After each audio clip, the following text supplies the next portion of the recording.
Hey folks, Bruce McDonald here, Talamanca Review. The hell time is it? I'm on my new system. Well, I'm on my Linux system here. It's a nice little box for those of you who are into computers. It's 2117, 917 my time. And it's Sunday the 19th of October. And yes, I'm on a new computer configuration. I moved the Mac to the back. I'm very... I like the Mac. I like it a lot. But I got a book project to finish up for a friend, and I need a Linux system to get that done. So I moved my Linux system up here, and I'm just broadcasting from this little powerhouse of a Toshiba notebook. It's got a kick-ass i5 chip and 40 gigabyte of RAM, which is a very odd amount of RAM to have, right? It's usually 4, 8, 16, 32, 64, but it's got 40 gigabyte of RAM. I like it. And today I'm just taking it easy. I'll take some calls if you want to call in. Let me make sure I get the headset charged before I make that happen. No, you want to call in, say hello. I am, we all have our sort of like interests and curiosities or whatever you want to call them. Hang on a sec. And I'm no exception, okay? And I have to admit, am I going too loud there? It's going in the red. No, it's okay. I have to admit, I am morbidly curious to talk to people who read The Stolen Child. Okay, so, I mean, I finished that book 12 years ago. And, it never really... That book should have been picked up by a major publishing house. Okay? And I'm very curious to hear from people who read it.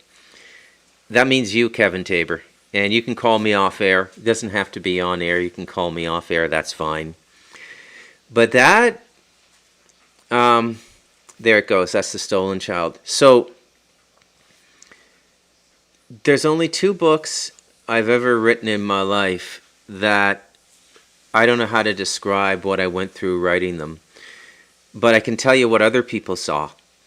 And in writing The Stolen Child and in writing The Light of Darkness, my eyes changed color, which is a huge thing, okay? For those of you who know anything about, I'm not going to do a whole podcast on what it means when your eyes change color, but it's a huge thing.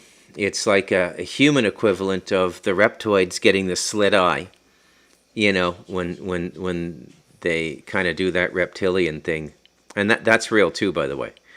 But let me just make sure I got my my chat open and the YouTube control panel and everything is going good here because... Are you kidding me, man? How could I be signed out?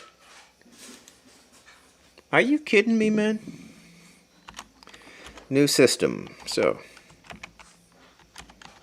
got to sign in, actually, to my YouTube live control panel. And then I'll be able to see the show, see who's watching. And oh, there we go. Great. Just speculating on a hypothesis is all. That line is from Miller's Crossing. And it's when the police chief speaks out a line, like actually speaks his real opinion on what's going on the street while a club is being raided. And one of the Irish mob boss comes out and says, "O'Doul, how's it going? Don't mind me, I'm just the chief and all, but is so-and-so going crazy and blah, blah, blah." And the lieutenant just, like, completely puts him in his place, lets him know who's boss, the mob lieutenant. And police chief says, "I know I don't know nothing. I was just speculating on a hypothesis is all." Great line, man. Joel and Ethan Coen write great dialogue. Just speculating on a hypothesis is all. And that's what I'm doing tonight, is just speculating on a hypothesis is all. So, I don't think every podcast should be so intense, right? Like the last dozen or so have been just like super intense, like bullseye podcasts where, and I know because I feel it when I'm done them, right? They have a feeling to them. And then I wake up the next morning and all the comments are waiting for me. Telegram, Facebook Messenger, Skype, uh, under the YouTube video itself. And that is generally when I know that, or I have confirmed my feeling that, yeah, this one really hit the mark kind of thing. And tonight I just want to take an easy, what do they call it? Let's call it a driving Miss Daisy podcast. Just taking it easy. Sunday drive or Saturday drive to the synagogue, um, and maybe try to speculate on a few hypotheses is all. Okay. I find now, and the podcast is helping. I'm starting to string a lot of stuff together that I picked up, from John Edmonds, because he dropped a lot on me, man. And I mean, not just what got into the book, but just private conversations and stuff. We were thick as thieves, he and I, for quite a while, for like a few years, even after I finished, right up until he died, and. Man, he used to tell me stuff, and I would say, "Have you ever told anybody this before?" He said, "No," and his point was, there's nobody to tell. Nobody would even believe it, right? And John had kind of figured everything out that's going on down here, and I found that all to be really kind of fascinating. Bob is just another Sherlock Holmes at this multidimensional investigation stuff. Bartzis had a lot of information as well, although he wasn't really a straight shooter. But he let a lot of stuff slip as well. And what I'm getting at, or what I'm getting to, is this. I think, okay, now nobody told me this directly. This is me summing up. And remember, I'm a guy who believes everything in life happens for a reason. Okay, there was a reason I called John Edmonds 7.5 years after quitting the book when I lived in Toronto, and finally got it finished in 2019. There's a reason I met Robert Wiegand right after that. And then there's a reason I went on to write The Galactic Historian, which is a good book. My offer still stands. I've got a beautiful laid out hardcover PDF that never got uploaded to Amazon. I just let that whole thing go. I don't want any real problems or disputes there. I was happy to be of service to the creator in getting that book out. And I'm relatively content with the fate or the outcome of Andrew Bartzis, because he deserved it. He was a bad dude, and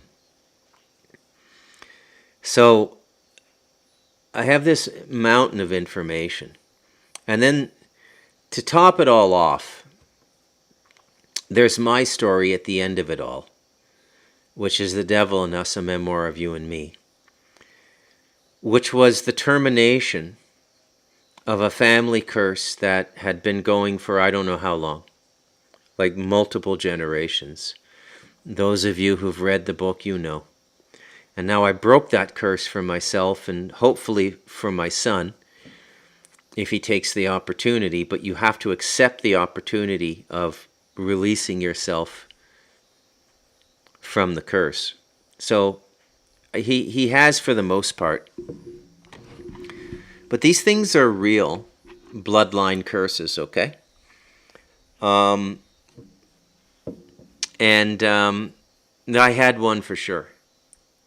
Very, very, very strong one. And in breaking that curse, I engaged what people call demons, and the Lord of the Demons, which in the Western pantheon we call Satan. And I really engaged these forces. Remember, I've been at this inner game a long time. I know when something's up. I know when a dream is my dream from the subconscious, and when I'm being told something. And I know when something happens in meditation, and I know what's moving around inside me when I'm writing a book. And I was definitely commiserating with what we would call the demonic legions. And as I told you, they look like clowns, right? And they debriefed me. They told me everything that they basically wanted told in the book, which is that, look, as Bob told me, as Kiahi told him, and as even the institutional leaders are starting to admit now, as evidenced by that video clip I played the other day, although you couldn't hear it, but what the priest said was, there is no demonic possession that takes place without the permission of God. So it's a grand hierarchy of spiritual authority and delegation of tasks. And there are positive and uplifting tasks. We could say angelic within the lexicon of Western religious language. And then there are punishment tasks, which we can say are demonic. But they're both trying to get you into a stream whereby which you move your consciousness back towards the Creator. Okay? And that's the basis of Buddhism. That's the basis of Hinduism. That's the basis of Sikhism. That's the basis of Taoism. That's the basis of Shintoism. That's the basis of Islam. That's the basis of Christianity. And I could go on. And then there's the odd man out, which is Judaism, which seems to have a unique focus. You see, the Jews, they don't focus on an afterlife. They know it exists. Their rabbis have been there. They're very accomplished in moving around, especially in the fourth dimension. Okay? And they're very, very mobile in the fourth dimension, okay? And they know it's there. But the particular focus, if you're listening to all of the rabbis speak now, the focus is the new world coming. And the Jewish belief is that the physical world is going to end up being a holier place even than heaven. But I think when they say heaven, I think they just mean the astral plane. Because Jews don't produce saints, nor are they interested in producing saints. But the reason they don't produce saints is they're incapable of surrendering themselves to that level. Because you have to give up so much to be a saint. You have to give up almost every aspect of yourself to just let as much of the God force into you as possible. If you want an example of what I mean, I always give the example of Madhyama, an absolutely incredible 20th century saint. Let me see if I can find something here. Holy cow, man. The upload rate on this is just phenomenal. On this little Toshiba, so I don't want to bore you guys with technical details. Let me see what I can find here. And we can maybe, I've got it set up. I got a nice big 27-inch monitor here. My wife thinks I'm a little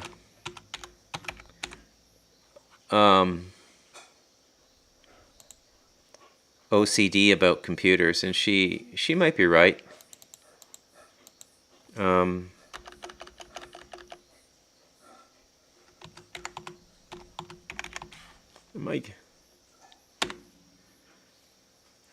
Am I getting this right? I don't think so.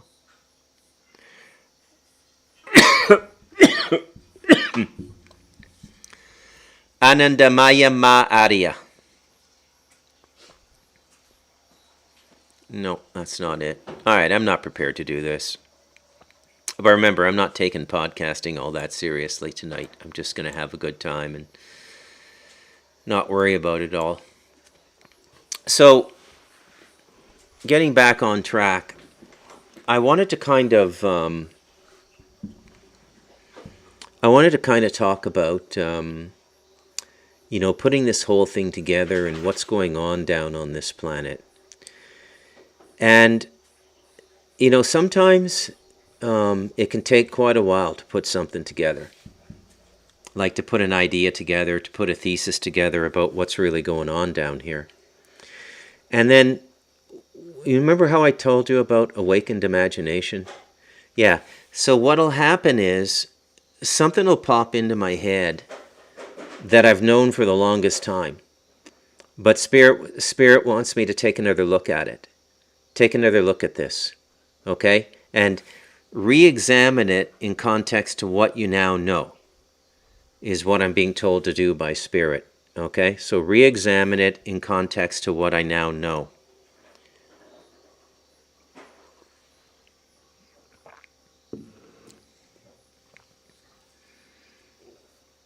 One of the things that everyone who had the psychic ability, or whatever you want to call it, to see these things, and there's a certain experience you have to have the ability to see these things. And generally speaking, it's a lot of trauma, and in many instances, it's focused trauma, deliberate trauma, and here I'm talking about MK Ultra and various other programs.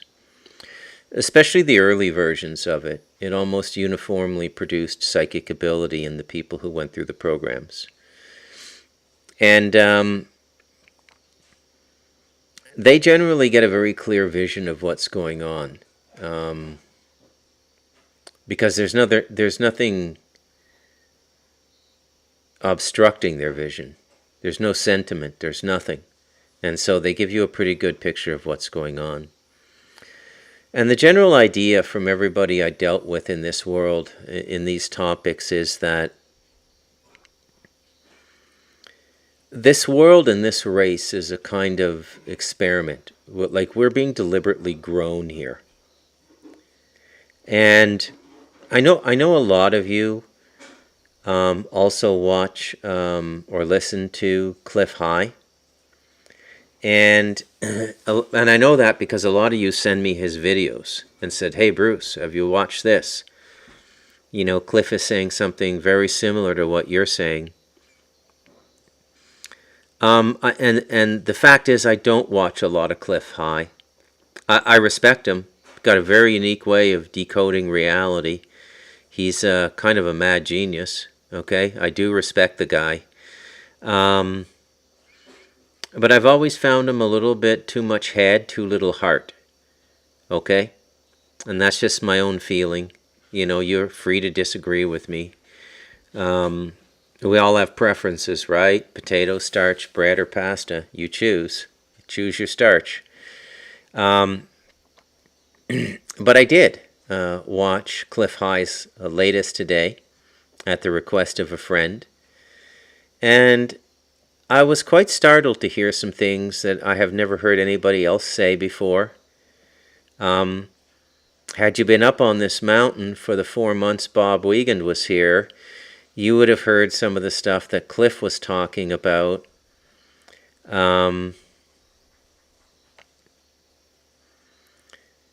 Multiple times. This is a particular contention of Bob's. And the thing I'm referring to is Cliff was talking about the growth of consciousness in natural cycle, how it shouldn't be interfered with, and he referenced Gene Roddenberry's prime directive in the Star Trek TV series. Maybe not the best of references, but it gets the job done, right? You know where he's coming from, and it makes a lot of sense, and it's a very interesting thing, that prime directive. Okay? Very, very interesting thing, actually. And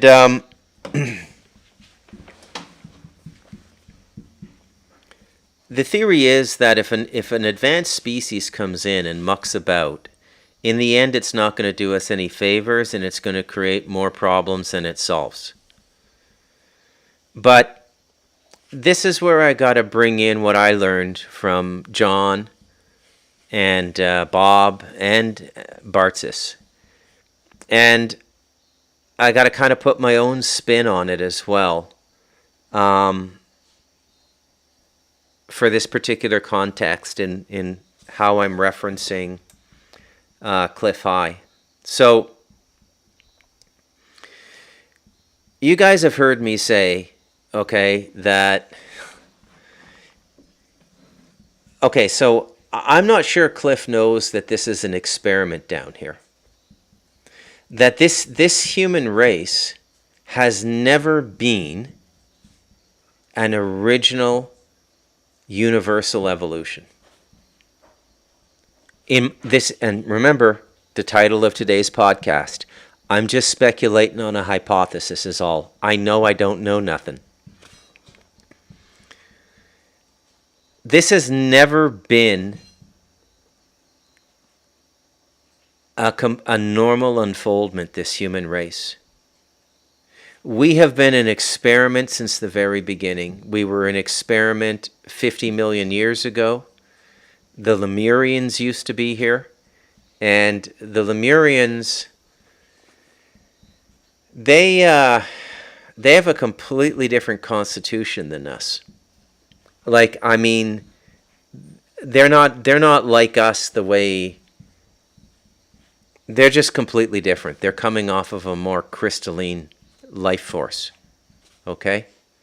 Crystals, whereas we're coming off blood, okay? So the foundation of life at the mammalian level is blood.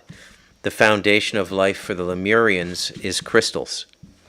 Very interesting concept. I can't explain it any more than that.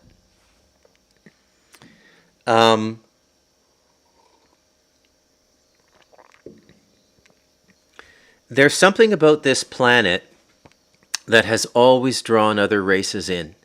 And this might make you think that the whole universe functions this way.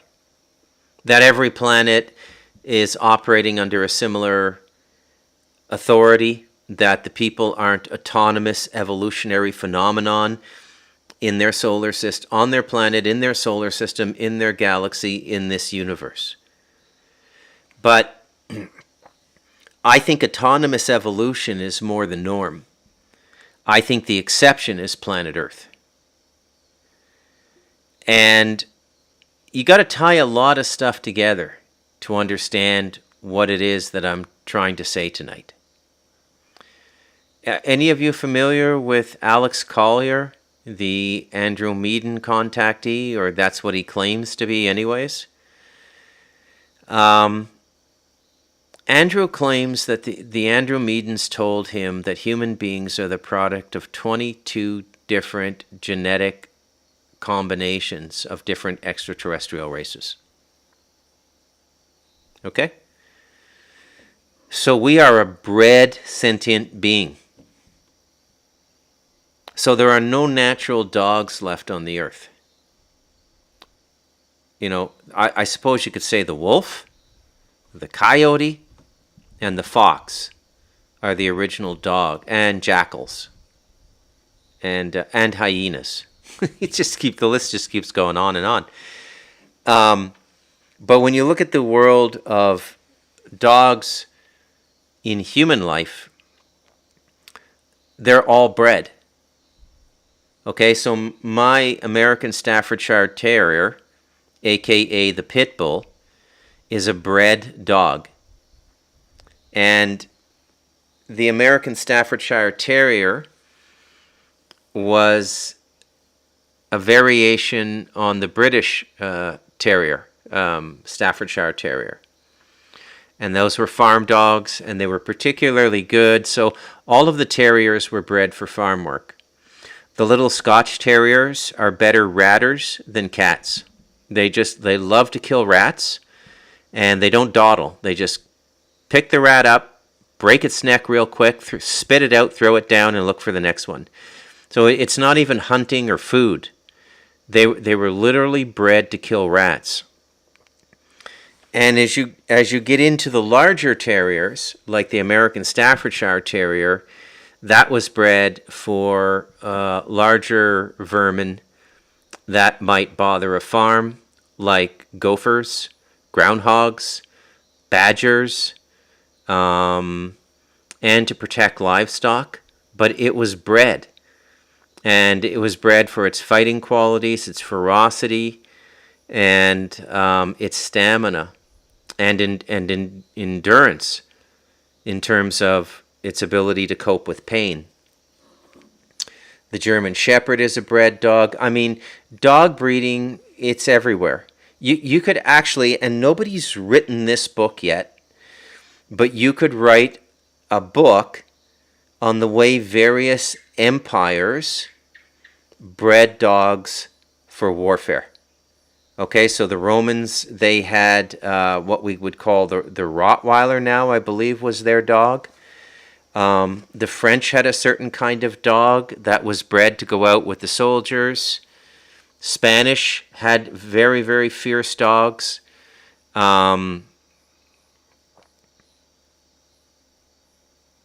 not sure if the Africans ever bred dogs, but you get the point, right? Like, so dogs have been completely bred.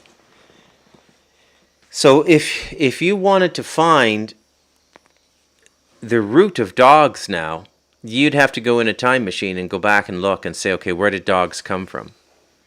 And because, I mean, they've been so bred and so custom bred that they don't really fit any molds anymore, which is kind of interesting, actually, when you think about it. I can get the chat on here, guys. I'm sorry, I haven't been looking at the chat. There we go. Hi, Mikkel, Manny. You guys are dominating the chat there. I don't know who Jason Brashears is. I can hear your Canadian accent every so often. Canadians can actually localize my accent to the Ottawa Valley, just like you Americans can localize the person's accent to Georgia, Alabama, Arkansas, Louisiana, Texas. We have very different accents in Canada too. The funniest ones are the East Coast. Like, you've never heard anything in your life like a Newfoundland accent. Like, it's fucking hilarious. Anyway, so getting back on track, because I'm prone to distraction, but you guys are used to that now, right? I think it's actually part of the charm of the Talamanca Review, is this rambling idiot like your grandfather halfway into a bottle of gin on a Saturday night, right? Of course, I'm stone cold sober every time I do a podcast. I don't use any chemicals, except whatever shit they got in this nicotine vape. And the caffeine in my coffee, which I drink more than most human beings drink water. I'm just speculating on a hypothesis is all. So we in sentient hominids, okay, which is the bipedal standing on 2 feet, we're a highly bred creation.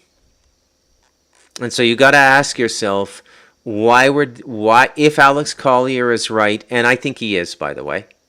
And again, this is all speculation. I'm just some guy on a Saturday night speculating on a hypothesis, is all. And you got to wonder why there are 22 types of alien genetics in us. And then you can there's a contemplation right there. As I've taught you the gentle art of contemplation. Why, first of all, you would need cooperation. So this idea that there's a galactic council or something behind this is probably true. Okay? And they're running an experiment. And what do you think the experiment is meant to do? So what if there's conflicts between different groupings of extraterrestrials, and they came up with us as the solution to try and solve the problem by putting all the problems into one incarnate consciousness?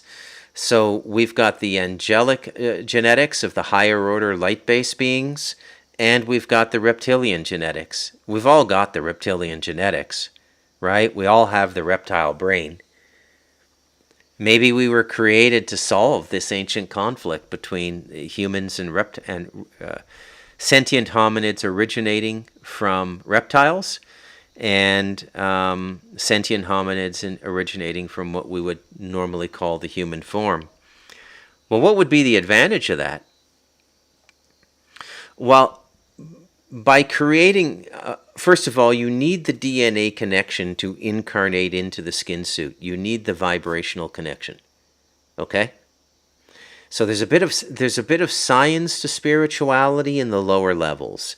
So time, the astral, and the physical, it can all be understood in a kind of subject-object way. You can actually be very rabbinical about the way those three dimensions work, and you can try to game them. You can become...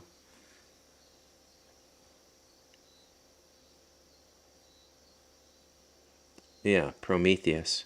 Okay, I just got a message there.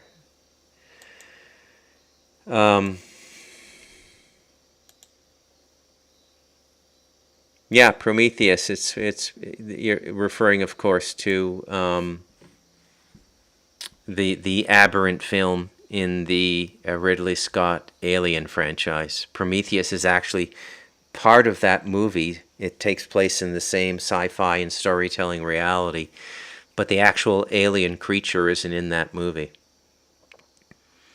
So, oh, I see what you're getting at, 925. Those are my friends in Northern California. I've made friends all over the world. I feel like Mr. Rogers doing this show. Hello, neighbor. Will you be my friend?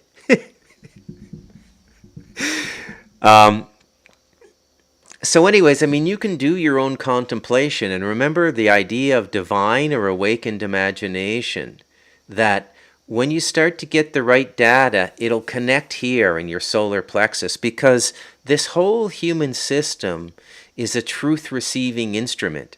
We just haven't been taught properly how it works, okay?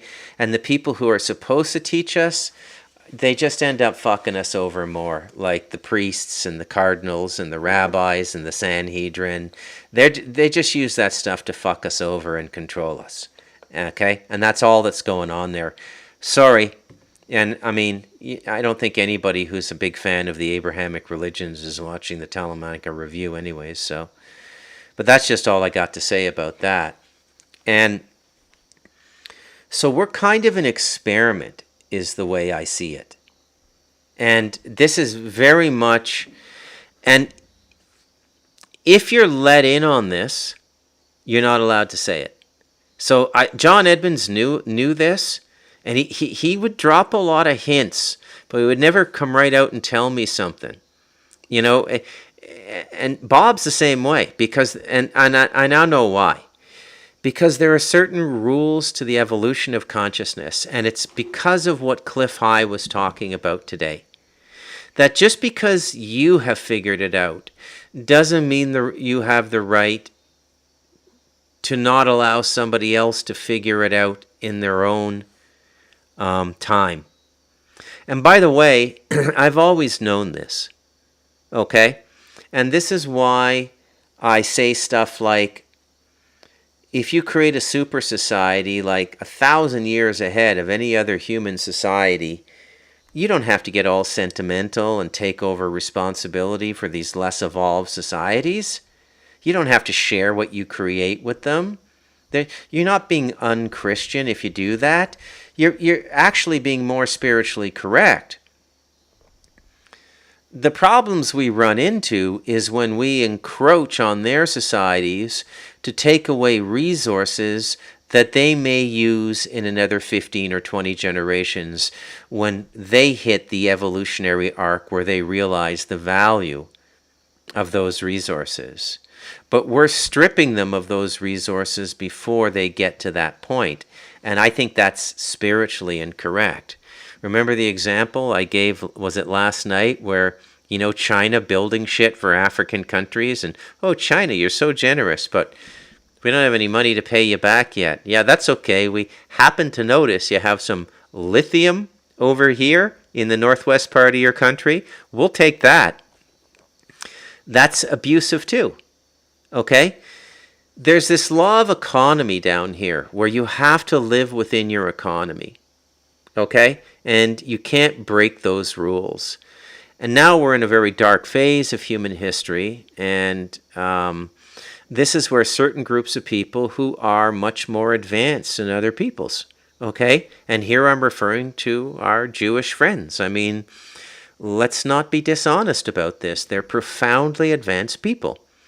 And there's some critical spiritual errors they're making, but those are theirs to figure out and learn from. It's not for me to lecture them. They're masters of their own ship, masters of their own society. But the reason I have the right to talk about them is because they're trying to do now what I'm counseling against, which is to take over all resource and productivity on the planet to fulfill their evolutionary agenda. And I think that's vulgar, and I think it's spiritually incorrect. And I think to realize it fully, it's going to have to get a lot more brutal than injections that don't help you, in fact, do the exact opposite, and financial systems that strip your society of its productivity through interest payments. That's them being gentle. When they hit the full expression of how diabolical they can be, it'll be a lot worse. It'll be mass death, slavery, and all of these sorts of things, okay? And this is why we all sort of have this gut feeling about it now. And the people who go along with it, whether they be righteous Gentiles in the form of Masons or Martinists or Rosicrucians or what have you, they go along with it because they're afraid to stand up against it, and I don't think they would believe they could win even if they did stand up against it. But this is an example of this, great leap forward, and it's always spiritually incorrect to sacrifice human beings, no matter what your end is. Oh, I could end war on Earth if I did this, and if you allowed me to kill 7.5 of the 8 billion people, 7.5 billion of the 8 billion on this planet, and gave me an education system to retrain the remaining people, Bruce, I could guarantee peace on this Earth. Well, would that end justify the means? I mean, I don't know if 7.5 billion people would die in the next 500 years of human existence through the wars that would come about. It all gets kind of complicated. Which brings me back to Cliff High and his concept of the eternal now. The problem is they're rationalizing diabolical behavior in the present moment on the postulate, not the certitude, but the postulate that it's going to make for a better future, right? It's a kind of medical prognosis is what it is. Like if you allow us to administer this medicine, we can sort of guarantee these results. And I don't think that that's at all true. At all true. So, yeah. So I'm just speculating on a hypothesis is all. On a Saturday night.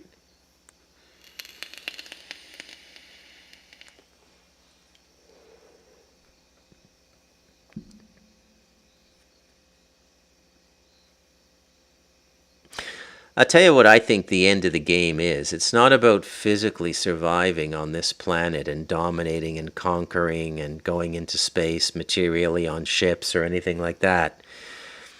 I think it's just figuring it all out and having the peace to live in any situation. Oh, you could get killed. You could die next week. And if you figured it all out spiritually, experientially, not theoretically, experientially, which means that you've been out of your body, you have a sense of what comes next after death, and you've just got it all figured out, right? That's where we want to get as individuals. And that's really the only position an individual can be in where they can be of true service to other people. Everything else is because you have to have all your needs taken care of before you can help other people. Okay?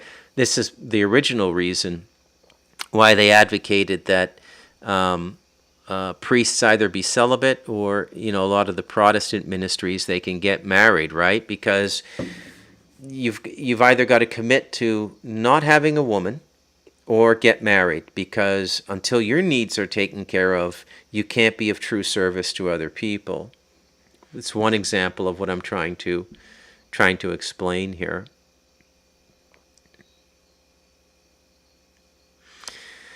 Now we're heading up to a critical moment in this timeline where this thing I've alluded to in my book, The Devil in Us, I call it the event horizon. Terence McKenna calls it time wave zero, and whatever it is. But it's a point in the timeline where we pass through literally, we pass through the concept of linear time. And something happens in which we're going to understand our past and understand our future and understand all of these things in a moment of eternal now. Okay? Cliff also said some really interesting things about rituals and black magic in his latest podcast. And I thought they were quite poignant, so I'm going to talk about them a little bit. When these people do these rituals, they're not like enjoying them per se. Okay? It's like, after if you've been doing them for a long time, you might come to enjoy them. Okay? You might come to enjoy them. Or be comfortable with them and able to operate in them. But for the average person who goes to these rituals, there is a tremendous and horrible foreboding that comes over when a life is taken in these rituals. And that moment is a negative or manufactured instance of the eternal now. Because in your grief, in your sorrow, in your shock at what's just happened, you are drawn into what we would call the eternal now. And it's from that moment in the eternal now where you can affect or produce your magic, okay? This is very much what prayer is about as well. Whether you realize it or not, prayer is a form of magical invocation. Unless you're praying for union with the divine. Okay? But if you're asking God for stuff, if you're asking for your enemies to be taken out, if you're asking to make money, if you're asking solution to a health problem, or anything that is the consequent of your lack of consciousness, and rather than try to gain the consciousness, you're asking this amorphous being, God, to repair all of these things for you, then at that point your prayer basically becomes a form of magic. There's no difference in it at all. Okay? None whatsoever. So, what is going on here, we might ask? I think it's an experiment. And I think they might be trying to accelerate the evolutionary process, right? To see if you can speed things up. Again, it's all got to do with time. Like, does this spiritual essence of the Creator have to be in creation for 8 billion years to reach maturity? Or can it be sped up? Can it be augmented? Right? Well, I'm not sure that it should be sped up. Because, we're supposed to be enjoying it. And speeding it up suggests that there's some merit in that. And I'm not sure that there is. I don't think that these things have to be rushed at all. I've always felt this way. I've always been very comfortable with life. And I've never found what I would call tremendous judgment with people who are comfortable living at a certain level. Like, I don't think, oh, I'm better than them, or they're better than me, or this or that. I just look at people and I look at the way they live, and the first thing I notice is how much of that life do they own? Okay, so the farmer, the peasant, the native, they own about 95% of their lives. It's all the product of their own perception, their own thinking, their own ingenuity, and their own labor. And there's a tremendous pride and sense of self, spiritual self, that comes from that ownership. Whereas if you start to live in societies where everything is done for you, everything is sped up, it's not as good. And you start to get all of the mental illnesses and all of the mental breakdown, right? Which is rampant in the first world right now. I think everybody would agree with that we have, I would say, a huge problem with mental illness now. Epic problem with mental illness, okay? It might be the number one problem in the first world right now. If the number of people going for therapy, being institutionalized, and being narcotized on pharmaceuticals for psychological or mental issues is any indication, the question becomes, are we breaking down, or were we always sick and just didn't know it? I don't think we were always sick and just didn't know it. I think that's quite ridiculous. Have you guys ever known any neurosurgeons or brain scientists? I have. And they're very creepy people. I find them to be very creepy people in a lot of ways, okay? Dr. Jack Kruse is a neurosurgeon. A neurosurgeon is a brain surgeon, right? And let's be honest, he's a bit creepy, okay? And it has to do with that sort of Da Vinci ability to objectify everything, right? Well, what is the spirit? What is the brain? What are we really? Okay? And these are things that a lot of people don't really like to think about. I don't think so anyways. Yeah, I'm just speculating on a hypothesis is all. I know I don't know nothing. Let's take a little look at what's going on here now in the news, because it's kind of interesting. Very interesting, actually. What is so slow about this thing? Yeah, there we go. I like to just take a look at what's going on and maybe play a video or two.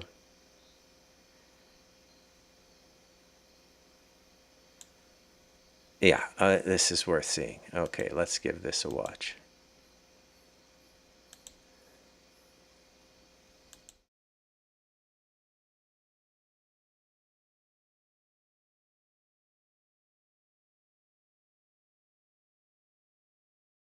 There is this wonderful word that has a great meaning, and it's called hypothesis, which means that you have an idea, and then it is well accepted, it will be tested, and then you will learn whether it was correct or not, but there will be no pride associated with the hypothesis, because after all, it was a hypothesis. Right. And then you will reconvene and then create a new hypothesis. Right. There is this wonderful word that has a great meaning. And am I the only person extremely disturbed by the prospect of her becoming president? But it was a very interesting segue, right? I'm just speculating. I'm just speculating on a hypothesis. That's all. I know I don't know nothing. Let's get some other stuff to make ourselves laugh. I was finding it like really fucking hilarious with oh yeah, like Barack Obama is just getting killed now, as he goes out to campaign for Kamala. This is pretty funny too. I usually comment too. If he's feigning compassion, I quote the X clip, and I just say something like, "Lolo's catamite is feigning compassion." I mean, I don't know how these people can even show their faces in public now. They must truly believe we're all morons, but I guess that's the standard operating procedure when you get cornered like that.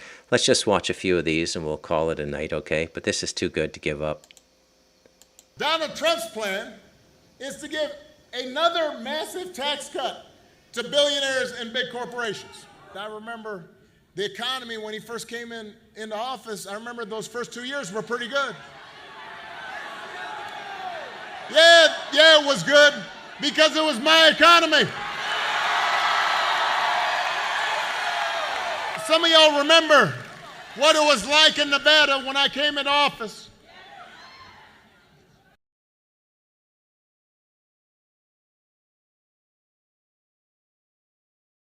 Donald Trump's plan is to give another massive tax cut to billionaires and big corporations.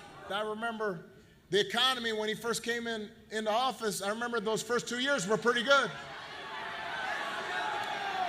Yeah, it was good because it was my economy. Some of y'all remember what it was like in Nevada when I came into office. The worst financial crisis in history. The housing market collapsed here in Nevada. You remember that? Boarded up homes everywhere. Folks' mortgages underwater. I spent 8 years cleaning up that mess that the Republicans had left me. And then I handed over to Donald Trump 75 straight months of job growth. And all he did with it was give a tax cut to the people who didn't need it, drove up the deficit in the process, and now he wants to do it all over again.